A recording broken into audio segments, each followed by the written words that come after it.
Some of the best linemen in the Valley were at PSA Southwest as they hosted the Lineman Challenge. Ready? Go! Go! Hey, let's go! Let's go! Stay low! Stay low! Go, Ben! There we go! We've done a great job organizing it. Coach Duty's done a phenomenal job getting all this put together, and all our coaches helping out. I've never even seen one of these before, so it's been really awesome just to see it from the ground up, how it all comes together. It's been awesome. And your guys today, how are they faring? They're doing really well. We're in the mix in every event. We got a couple second place finishes, a third, a fourth. I mean, we're right in the mix. To win these kind of competitions, you got to score in almost every event well. You can't just be big little. You know what I'm saying? And Coach Evans knew what he was talking about. His Javelinas win the 2017 Lineman Challenge, edging Brownsville Lopez for first place.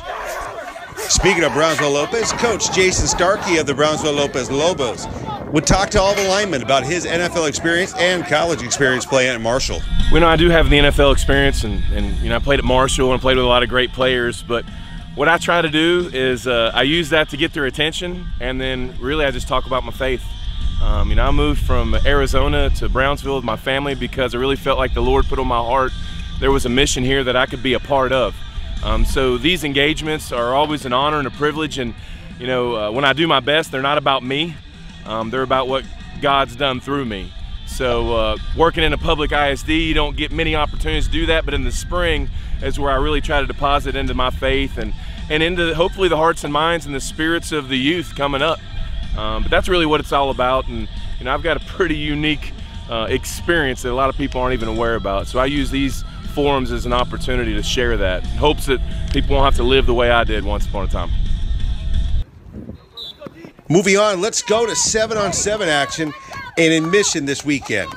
We're going to have the state qualifier brought to you by 956sports.com. 3 teams will earn a spot in College Station at the state 7-on-7 finals. So many new kids at the skill position and defensively, so it was a definitely question mark. But we got 4 games in Saturday. We played in a tournament. We played 2 games last night in the Mission League. We're going to get 2 tonight.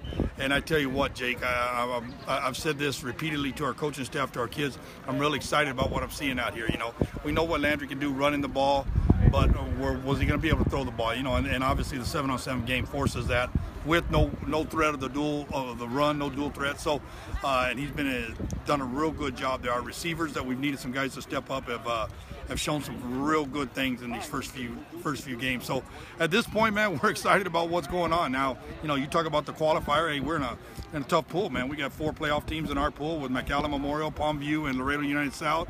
And if we find a way to get out of that, you know, the other pool on our campus has got Mercedes and Ed Couch, and you know how good a 7-on-7 groups those are.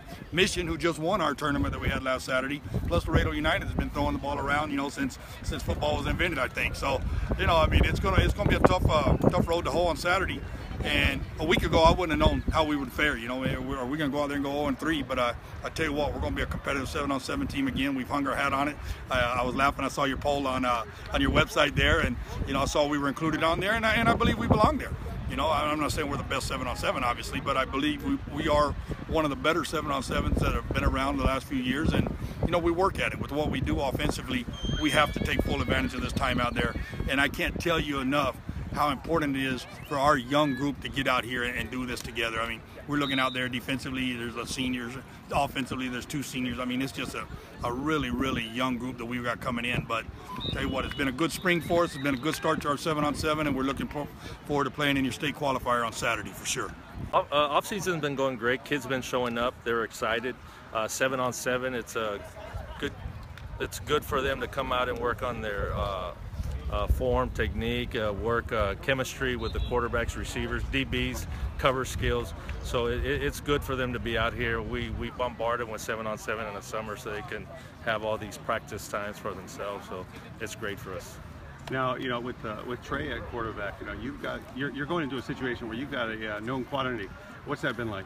It's been great. You know, I love to keep up with quarterbacks around the valley, and you know, he stood out. I knew Marroquin very well, and we used to talk about the quarterbacks he's had.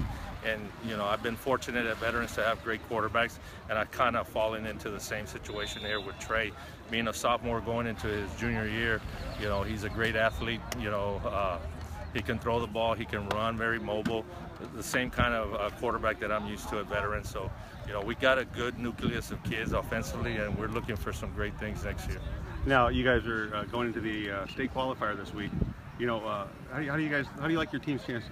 It's like I told the kids, you know, expectations. You know, we're trying to change what's happened in the past, and right now I like our nobody, you know, PSJ High's never been known as a passing team, but I think, you know, we have the kids to do that, and I like our chances. You know, there's some tough, stiff competition, and that's what this McAllen League brings.